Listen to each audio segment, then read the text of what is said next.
Assalamualaikum warahmatullahi wabarakatuh. Selamat bergabung para peserta Sekolah Kader Pengawasan Partisipatif. Pada sesi kali ini bertemu dengan saya Hasan, anggota Bawaslu Provinsi Riau. Dan materi yang akan saya sampaikan pada kesempatan belajar ini ada dua subtema.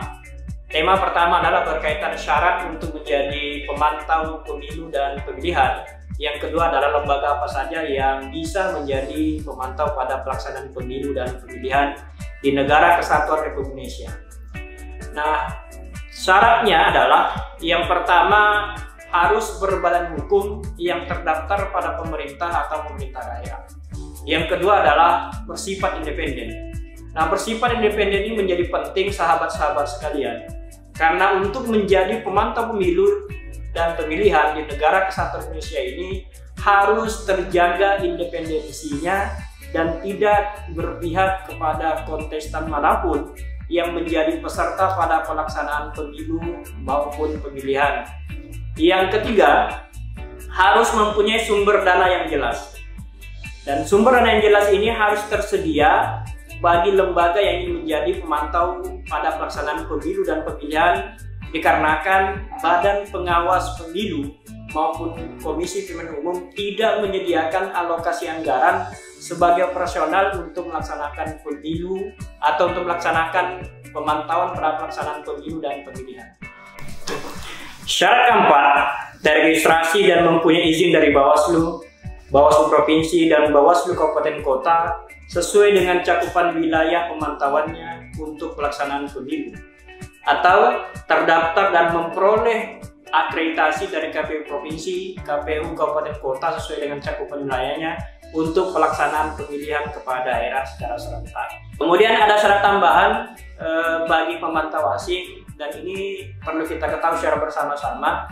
Yang pertama adalah mempunyai kompetensi dan pengalaman sebagai pemantau di negara lain.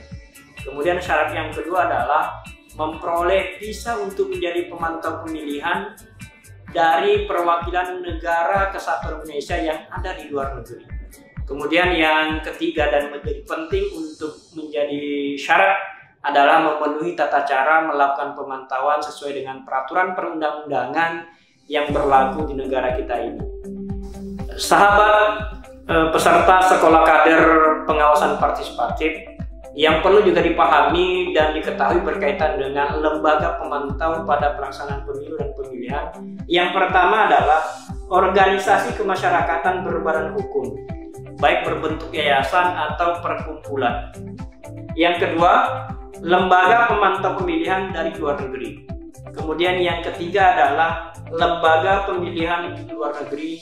Kemudian yang terakhir adalah perwakilan negara sahabat yang ada di Indonesia. Itu adalah lembaga yang bisa menjadi pemantau ketika pelaksanaan pemilihan umum di Negara Kesatuan Republik Indonesia. Sedangkan lembaga apa saja yang bisa menjadi pemantau pada pelaksanaan pemilihan kepala daerah secara serentak?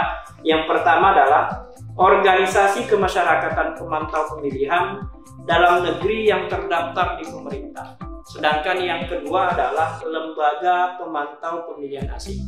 Jadi inilah sahabat-sahabat sekalian yang bisa menjadi pemantau pada pelaksanaan pemilu maupun pemilihan kepala daerah yang dilakukan secara serentak di Negara Kesatuan Republik Indonesia. Demikian materi dari saya. Mudah-mudahan ada manfaatnya buat kita semuanya, terutama kepada sahabat-sahabat peserta Sekolah Kader Pengawasan Partisipatif. Mudah-mudahan bisa kita laksanakan dengan sebaik-baiknya. Demikian, Assalamualaikum warahmatullahi wabarakatuh.